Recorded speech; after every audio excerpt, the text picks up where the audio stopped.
This is a video on solving quadratic equations and the four methods that we learned in class. The first method is completing the square.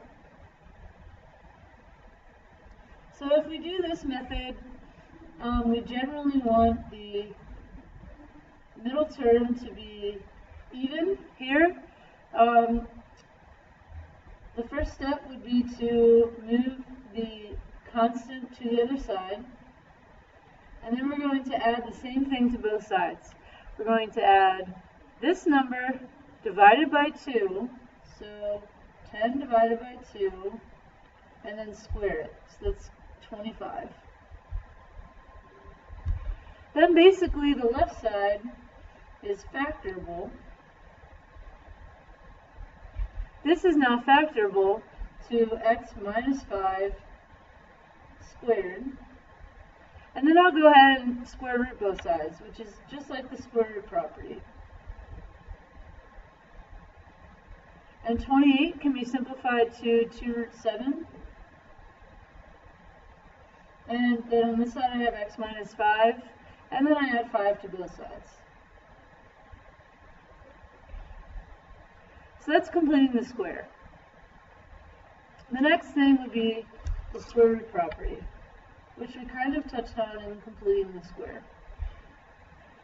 Square root property would be something like if I had 2x minus 1 squared plus 25 equals 0. In this case, I need to get the squared quantity by itself. So the first thing I'll do is go ahead and subtract 25 from both sides. Now I'm in a position where I can square root both sides. On this side I get 2x minus 1, and on this side I get plus or minus 5i, because I have a negative under the radical. Then I need to get x by itself, so I will add 1 to both sides, and then I will divide both sides by 2. And that would be the square root property. The next method is the zero factor property. And this is only going to be used if your equation is factorable. So for example,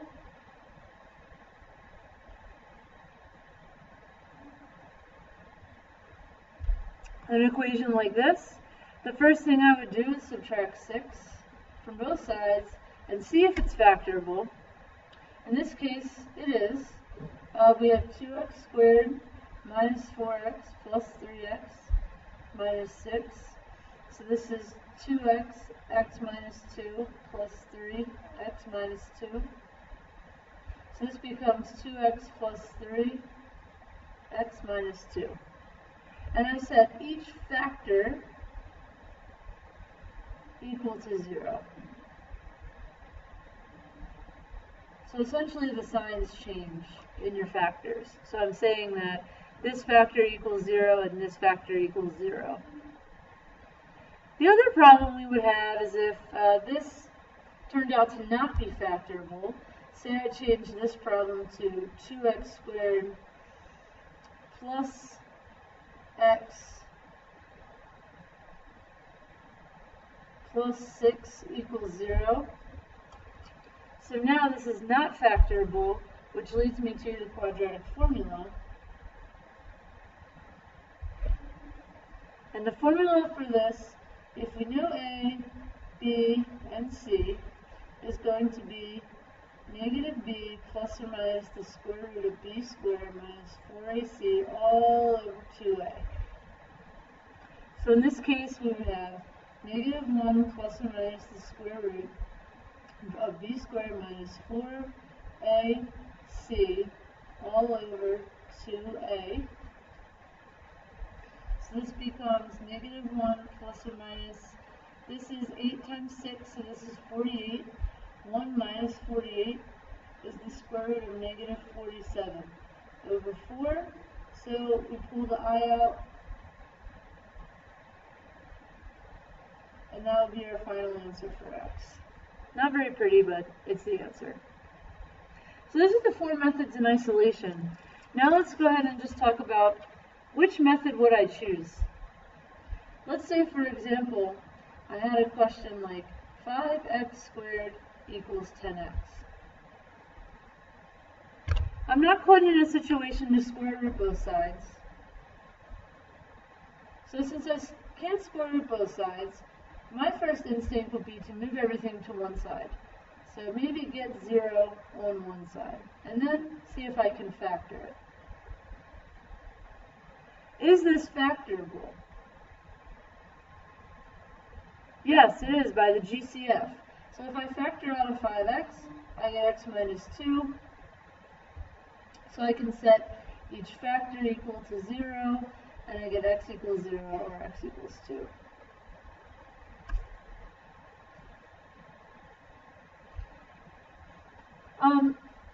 I can use the square root property, but sometimes it's hidden within the problem. For example,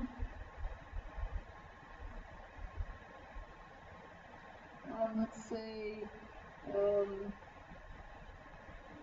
15.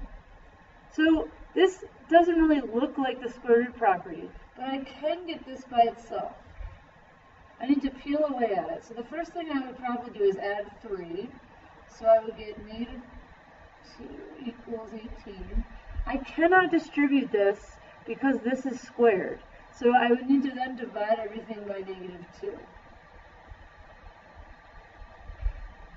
And then I would square root both sides. So this is going to be plus or minus 3i, and then add 1. So let's say for this same exact problem you didn't think to get the squared by itself.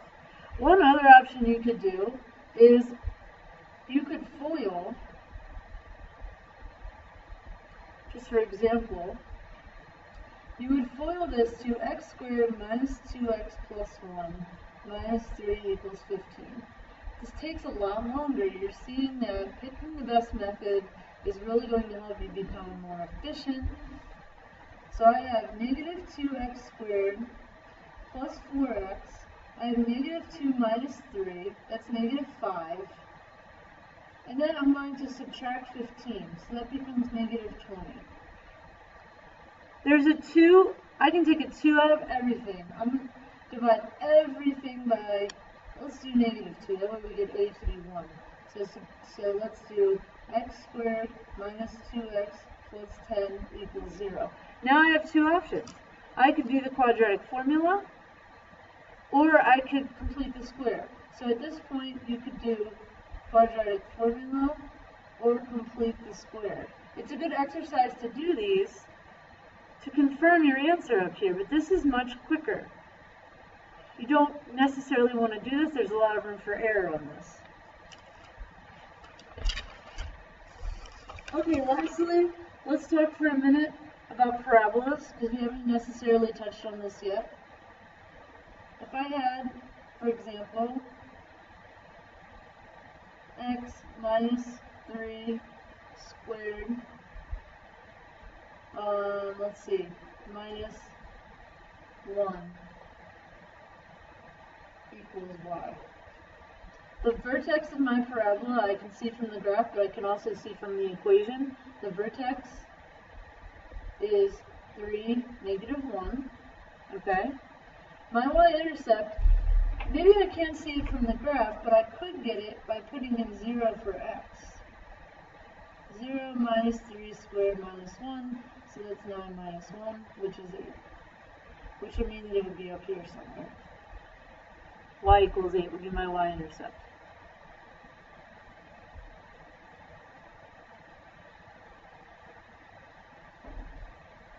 And the x-intercepts will come from setting y equal to 0 and solving, which we've done in class.